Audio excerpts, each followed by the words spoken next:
The theme for my sermon today is reaching another level. So, so so what does it mean to reach another level? Um, just to begin, achieving another level in life means to improve or progress in some way, such as to become a better version of yourself. It also means to do better than average or to surpass others. So, my question for us today is, how are we going about trying to achieve another level? How are we going about trying to become what God has intended for us? What are the steps in order to get there, and how can we get there? So, I love this quote, which I've seen online. Every next level of your life will demand a different version of you. So, what does that mean for us? Are we evolving as people? Are we becoming what God intended for us to do? Are we moving forward with our lives? Are we allowing ourselves to change? Are we allowing ourselves to become different versions, or are we stuck in the past and trying to trying to be the same person as we always have been? Are we allowing ourselves to move forward through life? So that's the question I pose to us today. A quote which I love from Dr. Martin Luther King: "If you can't fly, then run. If you can't run, then walk. If you can't walk, then crawl. But whatever you do, you have to keep moving forward." Are we moving forward? Ask yourself, are you moving forward? Are there things in your life which you feel are holding you back? Are there people in your life that you feel are holding you back? Do you have a vision for what's in front of you? Do you have a vision for what's in front of you, or do you see only to next week? Do you see only to the day, trying to survive the day? Everyone comes from, a different cloth. Everyone has different transgressions that they're trying to get through each day. Um, you know, in terms of their lives, everyone comes from a different background. Everyone has different challenges. But what are you doing to not let that hinder you from seeing what's in front of you? That's the question I have for us. So, how do we go about reaching that next level? There's many different. This is a mixture of kind of what I've seen online, just kind of aggregated from different sources, different people, inspirational people, and also I've added some myself. Not saying I'm inspirational. Um, how do you go about reaching the next level? So we start off with one. So identifying bad and destructive habits. Do we have bad and destructive habits in our lives which are stopping us from not generating, not compounding, and in order to move forward? Or we do have destructive habits which are setting us back. Destructive habits. So from there, are we cutting out what doesn't matter? We all have Instagram, TikTok. TikTok is the worst one. I'm sorry. TikTok is the worst one. I hate TikTok. When you're on that phone, you're going to be on it. I know there's some that are listening to me today. They know. The moment you're on that phone, you're there for 20 plus minutes. That's 20 minutes. Even some are an hour. Hour, they will waste their lives away watching TikTok. I'm like, what are you doing? Your brain is melting. Whoa, what are you doing? So cut out what doesn't matter. That hour could be spent trying to elevate your life in a different way. That hour of your life can be spent reading something, watching even an inspirational video in order to boost your self-esteem, boost the boost the work ethic within you in order to try and move in a forward light. Watching TikTok is not going to help you. If anything, it will hinder you. If anything, it will push you back. Other things as well. There can be many, many different versions of it. But yes, cutting things out, evolving, redefining who you are as a person. Are we allowing ourselves to change? Are we allowing ourselves to evolve with the times? We see everything that's going on around us today, with everything from the economy to racism to just everything that's going on currently, and we can clearly see There are avenues for us to move, but we need to allow ourselves to pivot and evolve with the times that we're in. The times that we're in now are not the times we were in 20 years ago. The UK has changed. The world has changed. So we need to pivot, be aware of what's going on. Do not put your head in the sand. Be aware of what's going on. Be ready for a time where you need to pivot and evolve and change. So also, make your intentions clear.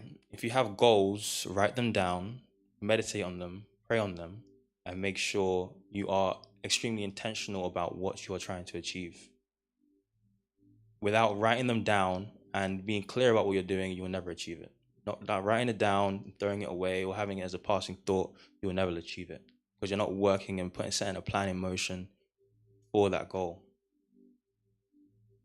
So, also thinking about a long-term view, as I've said, there's a lot of people who are very focused on next week. Next week, they don't have a focus of 10, 15 years. I know many people, especially who I was in uni with, who I met them not long ago, and it's very funny because I look and I knew back then where I would be in 10 years. They weren't thinking about where they will be in 10 years. They were thinking about, oh, I'm just trying to make money now, I'm trying to do this, trying to do that. But they weren't thinking the long term. And now when I go see them again and I tell them what I do, then they realize, okay, I made a mistake. I won't say anything. I'll just let them be. But it's very important to have a 10, 15-year view of your life and work towards that. Otherwise, the decisions you make now will only be short term. They will only give you short-term rewards. They will not give you long-term rewards. Sometimes delay gratification, they say. So it's about delaying gratification for the future. A very important one. Be accountable. This is the one that people very much struggle with. Be accountable. Be accountable for your own actions. Don't make excuses.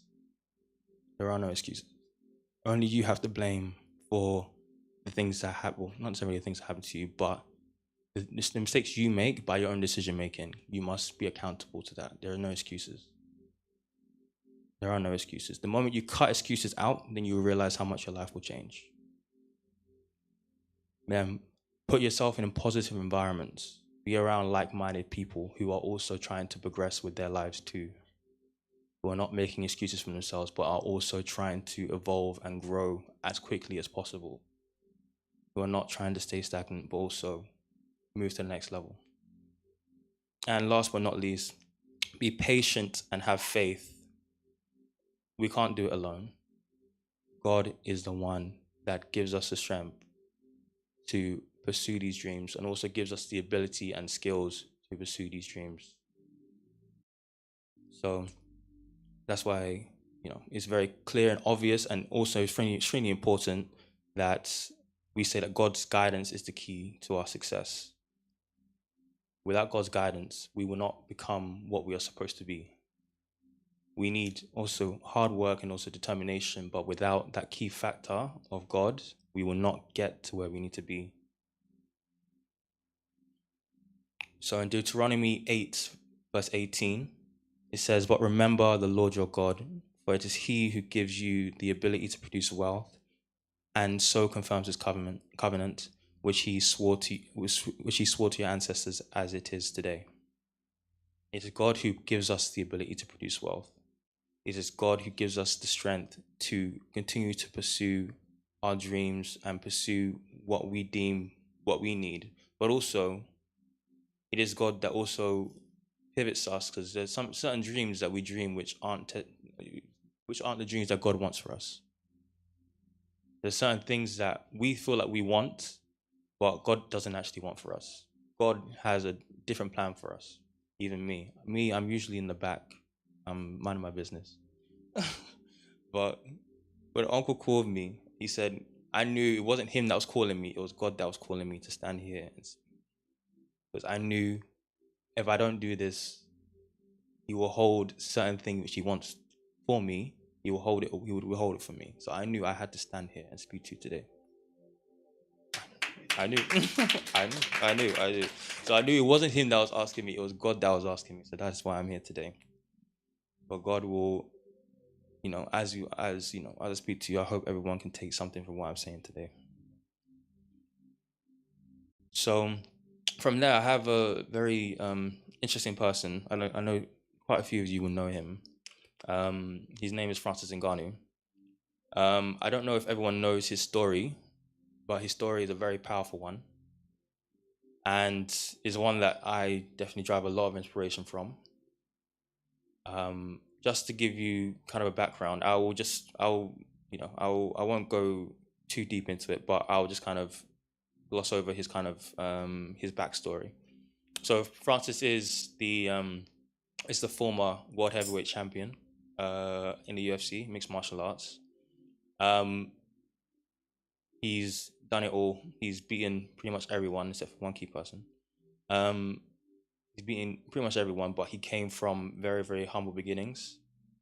So just to kind of give a backstory. So Francis was raised in Bati, Cameroon, by a single mom who split from his dad when he was 6. When he was 9, he joined his brother. When he was 9, he joined his 11 years old brother by working in the sand mines in Cameroon, where his job was to shovel sand into piles so men can shovel it back into tipping trucks. So as you can see, there's an image there of him working the sand mine. That's actually him older. He's gone back. So he developed an obsession for America and the prospect of the life he could have through US TV shows and music videos. He would become known around the village as Francisco and then San Francisco.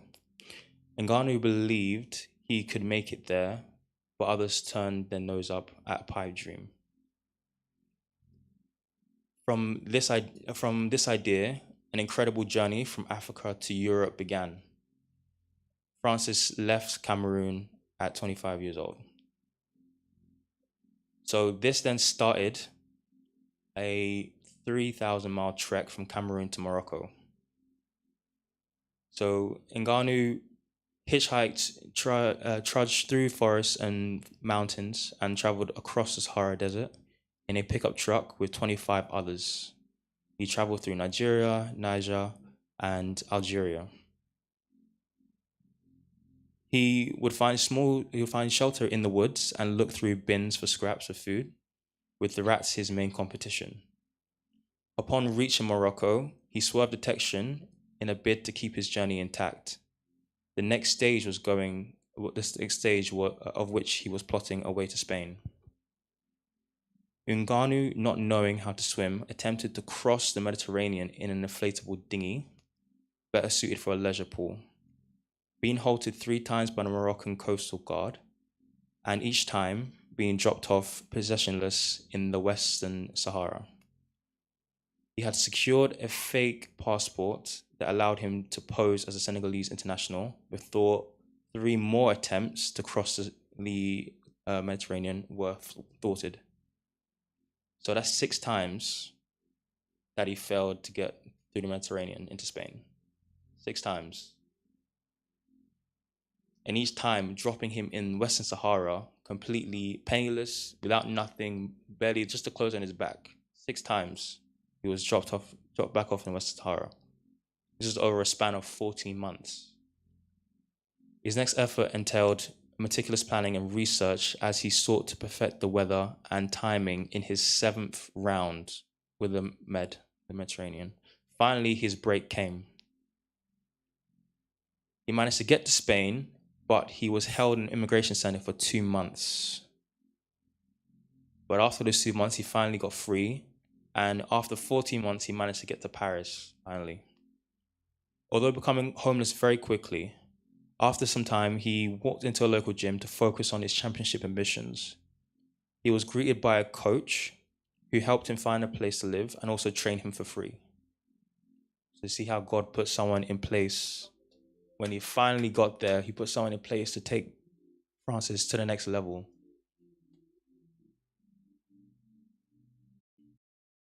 Francis initially wanted to become a boxer, but his coach turned him into MMA. So his coach also saw the potential in Francis to take him to that next level because he thought MMA would be a better suited sport for him than boxing. And the rest is history. So Francis then began to win his fights in France, and then eventually made it to the US. And then from the US, he then became world heavyweight champion.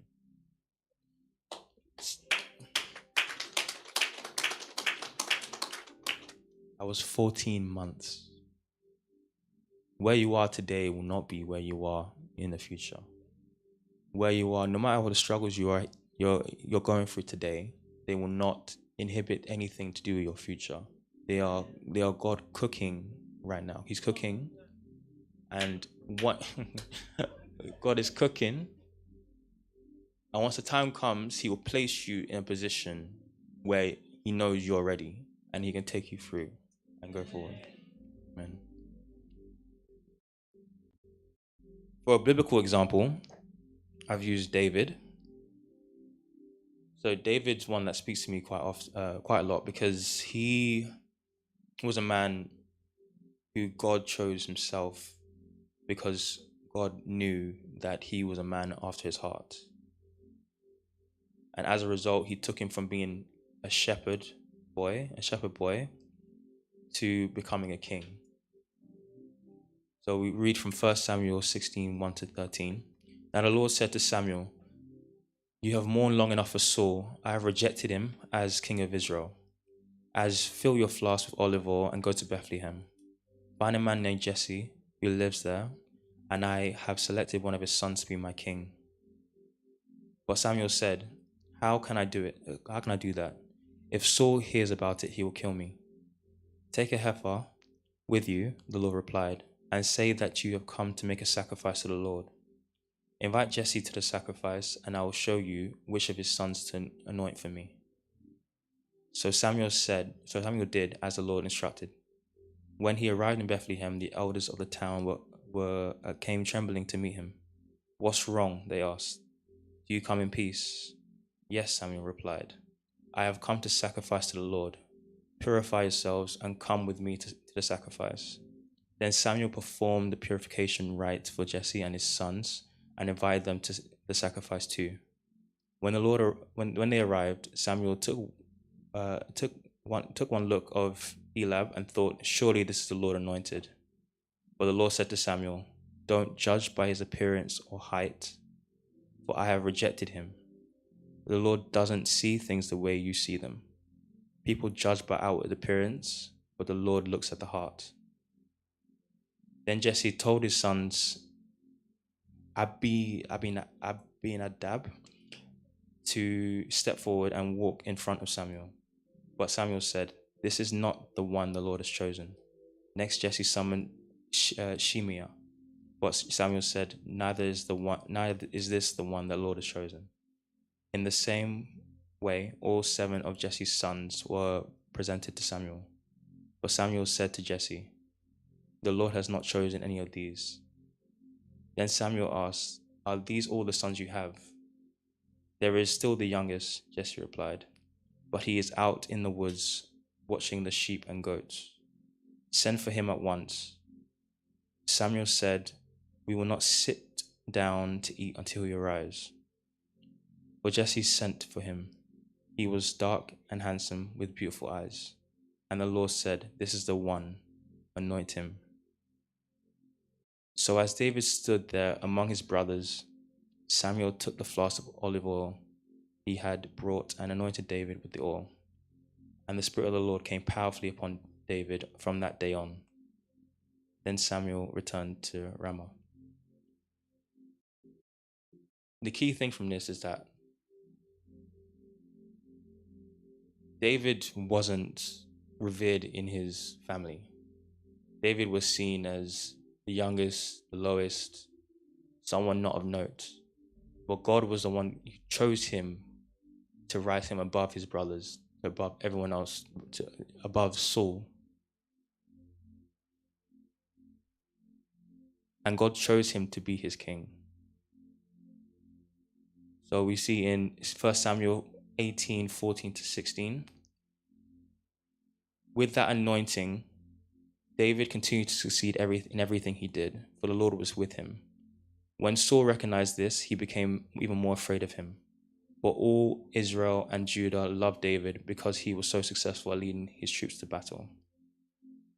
So with the anointing of God, David went to higher heights, to a point where he was revered by the people of Israel. And Saul was afraid of him because he was anointed by God. God can take you anywhere he deems fit, further than your eyes can see. He can take you to places which you have never even dreamed of. He went from a shepherd boy to leading the armies of Israel. Imagine that. And then we see in 2 Samuel 5:2-5, when all the tribes of Israel went to David at Hebron and told him, "We are your own flesh and blood. In the past, when Saul was our king, you were the one who really led the forces of Israel. And the Lord told you, you will be the shepherd of my people, Israel. You will be Israel's leader." So there at Hebron, King David made a covenant before the Lord with all the elders of Israel, and then anointed him king of Israel. David was 30 years old when he began to reign, and he reigned for 40 years in all. He had reigned over Judah from Hebron for 7 years and 6 months, and from Jerusalem he reigned all Israel and Judah for 33 years.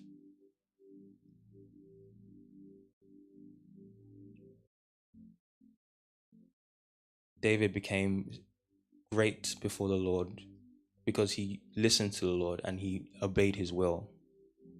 It's only through obeying God's will that he will allow you to move in a direction which you've never seen. We must obey. We must listen. We must meditate. We must make sure we're always listening. The key thing is listening. There's points in life where you're distracted, you're here, there, you're kind of up and down, but there'll be a point in your life where you're like, okay, I understand, God, you're speaking through this person. I clearly hear you now. And once you tap into that, that's when your life will reach another level. Tell your neighbor, reaching another level. And even in my life, I can see that clear as day as well. I think for me, I went from, as many do, they go from being in university, not necessarily knowing what you want to do. I think initially I wanted to go into oil and gas. And this was 10 years ago now. Actually, just over 10 years ago now. I can't remember. Yeah, about 10 years ago now. And that was just as North Sea oil was crashing down. The price of oil was plummeting, and North Sea oil was basically being evaporated away. There's barely any rigs left. But even during that time, I knew in the future there are certain things I would need to do. I knew I needed to invest. I needed to focus on longer term wealth rather than trying to just make some money on the side. So I went through a very long period of being serious about investing, really understanding the markets and really understanding how wealth is grown and how, and what, the top people at the top are actually doing. There's us at the bottom who we're just, a bit of Bitcoin here, Bitcoin there, Bitcoin there. But there's people at the top who are doing things that you wouldn't even imagine. And it's about understanding that and being tapped into that in order to realize, oh, okay, there's you can do it differently. You could figure this out, do this here. So I think from there was a period where I was studying a lot, and I was reading about these people and what they were doing. Lo and behold, like 6-7 years later, I'm now among them. Now, the people I was reading about before, I'm now among them now. So God took me from a place of reading about people that I admired to now being among them now, only because I listened and I knew He was putting me. Thank you. I knew He was putting me in a place which I knew at the time I wasn't ready for, but I knew at that time he was cooking. By me understanding and reading that actually helped me get the job I have now. And now, where I work in a hedge fund in Mayfair. All that studying then helped me a lot in that interview, and now puts me in a place which I never imagined.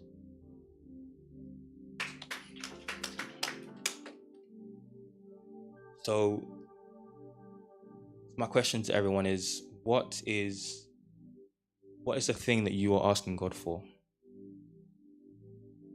And I want you to question yourself and ask, are you really making the right steps in order to achieve that? Are you listening to God, what God is telling you? Are you realizing now that this might be where I am at now, but through hard work and dedication and the boost from God, will I use that as a stepping stone to move to a greater level? This is a year of greater heights. Am I doing what I can to make sure, focus on the long-term goal to move to a greater level in the next couple years? Then you will see exponential growth, and your life will never be the same again. So just to wrap up, your beginning will not determine your end. There is always another level.